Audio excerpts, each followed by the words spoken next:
So here's the situation with the sprinklers. The sprinklers have been running, I don't know, 8 minutes, 7, 8, 9 minutes, something like that. There's a retaining wall you can see that stretches there, and here is our driveway curb.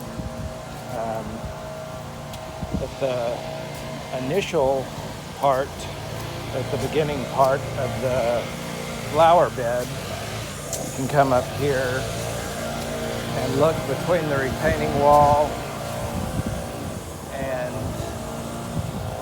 in our driveway. There's not really any kind of water or runoff. By the time you get to the second sprinkler head, you start getting into, there's about 1.5 inches just standing water. Sort of the same thing here with this. And then you go down for a little while and there's no water. By the time you get to the third sprinkler head, this one, and look right below it, might be hard to tell with this, but there's visual water coming out, and the water's standing there.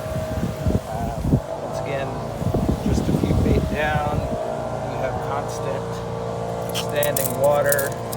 That's about 2 inches deep, 2.5 inches deep there.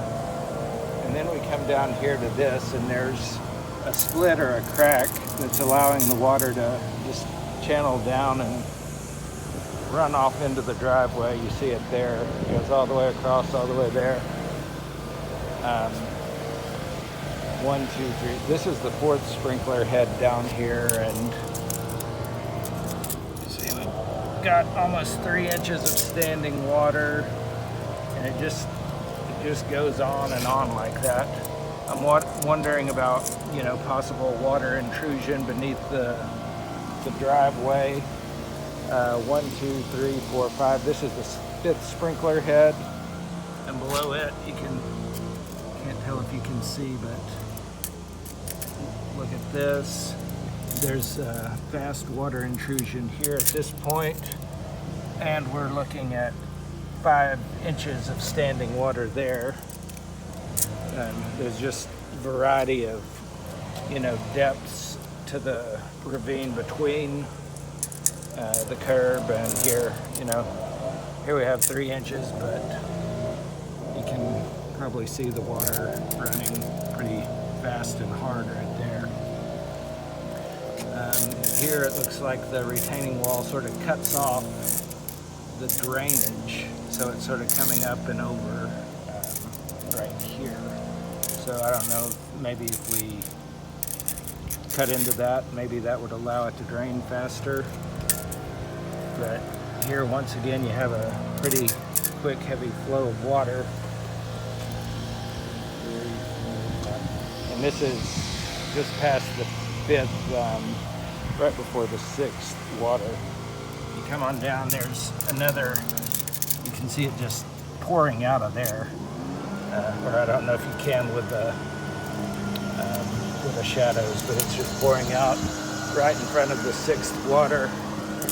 Same thing right here. And then we've got a really fast flow at this point, and it looks like a creek by the time you get down here. It's just, this is the water runoff that we get. So basically I'm just curious if this seems normal for this amount of sprinkle, or if it seems like there might be some sort of break or some sort of leak in the line while these are running. When the sprinklers aren't running, there's no leak.